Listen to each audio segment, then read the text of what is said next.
எதுக்காக அவங்கள வச்சிருக்கீங்கன்னா, இல்லை நாங்கள் என்கொயரி பண்ணிட்டு இருக்கோம், மேலேருந்து எங்களுக்கு இன்னும் முடிவு வரல. மேலேன்னா யாருன்னு தெரியல, சபரீஷனா இல்லை உதயநிதியா இல்லை ஸ்டாலினான்னு எங்களுக்கு தெரியல. மேலேருந்து எங்களுக்கு வரல. யாரை கேட்டாலும் சரி, ஏசி கேட்டாலும் சரி, டிசி கேட்டாலும் சரி, இன்ஸ்பெக்டர் கேட்டாலும் எங்களுக்கு மேலேருந்து தகவல் வரல. மேலேன்னா யார் அது, யார் அந்த மேலேன்னு தெரியல, யார் அந்த சார்னு எங்களுக்கு தெரியல. அதிமுக வேலை செய்ய வற்புறுத்திருக்காங்களோ அவங்க ஒத்து வர்றதால அவங்களால பொய்யா எதனா ஒரு சான்ஸ் கிடைச்சா ஒரு பொய்க்கு வழக்க போட்டு ஒரு பயம் காட்டினா அவங்களாம் விலகுவாங்கள்ல, அது மாதிரி எண்ணத்தில் செயல்படுறாங்க. இவங்க என்னெல்லாம் தவிடுபடியாகவும் இந்த கொடுங்கோல் திமுக ஆட்சியில் அதிமுகவாக வீக வகுப்பாளராக செயல்படும் ஹரி மற்றும் ஷாய் அவர்களை நேற்று மாலையில் அலுவலகத்தில் புகுந்து காவல்துறை என்று கூறிக்கொண்டு அன்யூனிஃபார்மில் குண்டர்கள் போன்று தூக்கிட்டு வந்து எங்கே வச்சுருந்தாங்க தெரியாமல் 100க்கும் மேற்பட்ட வழக்கறிஞர்கள், அதிமுக சேர்ந்த வழக்கறிஞர்கள் ஜேஜேநகர் காவல் நிலையம், திருமங்கலம் காவல் நிலையம் மற்றும் நொளம்பூர் காவல் நிலையம், அதுக்கப்புறம் பார்த்தா அண்ணா நகர், அதுக்கப்புறம் பார்த்தா அரும்பாகத்தில் வந்து ஏதோ வந்து தீவிரவாதி அடைச்சி வச்சுருக்க மாதிரி ஒரு ரூமில் அடைச்சி வச்சுருந்தா சொல்கிறாங்க. மேலும் அவங்களுக்கு வந்து ஒரு அடிப்படை உரிமை வந்து ஒரு 41 நோட்டீஸ் கூட கொடுத்து விசாரிக்காமல் இது போல் ஒரு தவறான அடக்குமுறையை கையாளுறாங்க. இப்போ அவர் வந்து ஒரு வியூக வகுப்பாளர்னா எல்லா கட்சிக்கும் ஒரு வியூக வகுப்பாளர் இருப்பாங்க. அதுபோல் வந்து இந்த திமுக அரசு இந்த தோல்வி பயத்தில் இது போல் அதிமுகவுக்கு ஆதரவாக செயல்படுற அனைவரையும் ஒடுக்க வேண்டும், நசுக்க வேண்டும்ன்ற முறையில் கடுமையாக செயல்படுறாங்க. அந்த 2 பேர் கூப்பிட்டு வந்திருக்காங்க. அதில் சாயின்ற வந்து சபரிமலைக்கு மாலை போட்டிருக்காரு. அவருக்கு அந்த அடிப்படையாக வந்து ஒரு சாமி கும்பிடணும், ஒரு குளிக்கணும், அந்த மாதிரி நீட்ஸ்லாம் இருக்குது. அதை கூட அந்த காவல்துறை அனுமதிக்கலை.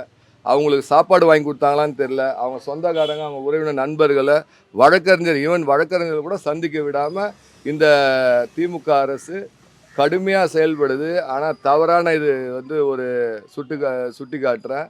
மிகவும் வந்து இதுபோல் வந்து அடிப்படை உரிமை இது மாதிரி இந்த ஒரு ஆளுகளுக்கே இது மாதிரி நிலைமைனா பொதுமக்களுக்கு என்ன நிலைமை நம்ம சிந்திக்கணும்.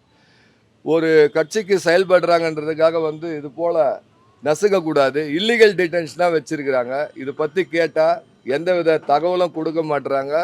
இது வரைக்கும் என்ன செய்கிறாங்கன்னு தெரில. அவர்கிட்ட சில பேப்பரை எங்களுக்கு வர தகவலை சில பேப்பரை கொடுத்து சில செய்யாத தவறுகளை ஒத்துக்க சொல்லி வற்புறுத்ததாக வந்து சொல்லிட்டு தகவல் வருது எங்களுக்கு. இது வந்து மிகவும் கண்டிக்கத்தக்கது. நாங்கள் இது குறித்து வந்து மனித உரிமை ஆணையம், உயர்நீதிமன்றம் மற்றும் வந்து இதில் செயல்படுற அதிகாரிகளெல்லாம் நாங்கள் ப்ரைவேட் கம்ப்ளைண்ட் கண்டிப்பாக கோர்ட்டில் ஃபைல் பண்ணுவோம். இவங்களுக்கு கண்டிப்பாக எல்லாருக்கும் சட்டன்றது சமம். நாட்டில் எல்லாருக்கும் சட்டப்படி வாழறதுக்கு உரிமை உண்டு. அவங்க ஒரு ஸ்ட்ராட்டஜிஸ்ட்னா அவங்க ஒரு தொழில் பண்ணுறாங்க. அரசியல் காழ்ப்புணர்ச்சியில் வந்து அவங்கள போய் நசுக்கணும், ஒடுக்கணும்லாம் இவங்க நினைக்கக்கூடாது. எல்லாருக்கும் தொழில் செய்து கான்ஸ்டியூஷன் ரைட்ஸு.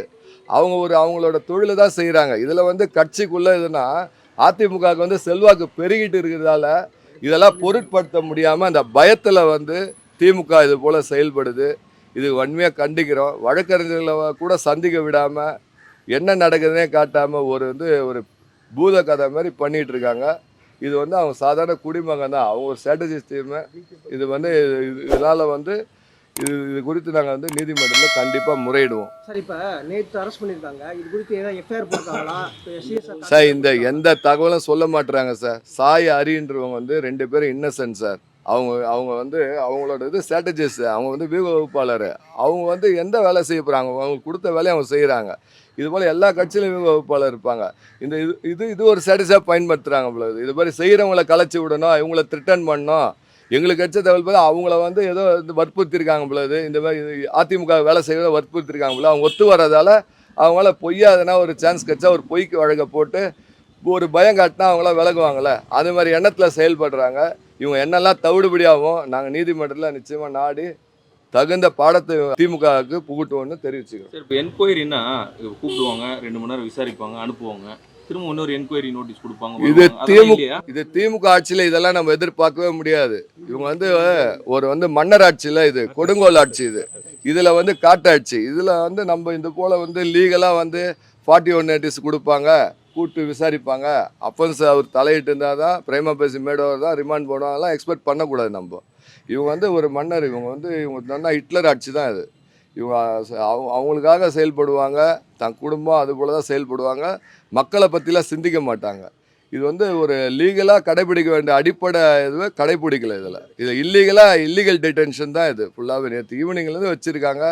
சபரிமலைக்கு மாலை போட்டுறதுக்கு ஒரு சாப்பாடு கொடுக்கணும், ஒரு வெஜிடேரியன் ஃபுட்டு கொடுக்கணும், அவரை குளிக்க வைக்கணும், அவரை அனுமதிக்கணும், அந்த போல் எதுவுமே அனுமதிக்காமல் இதை தீவிரவாதியை பிடிச்சின்னு வந்து வச்சுருக்கா மாதிரி எந்த ரூமில் வச்சுருக்காங்க கூட யாருக்கும் தெரிய வைக்காமல் அவங்க உறவினருக்கோ நண்பர்களுக்கோ யாருக்கும் எந்த இன்டிமேஷனும் கொடுக்கல.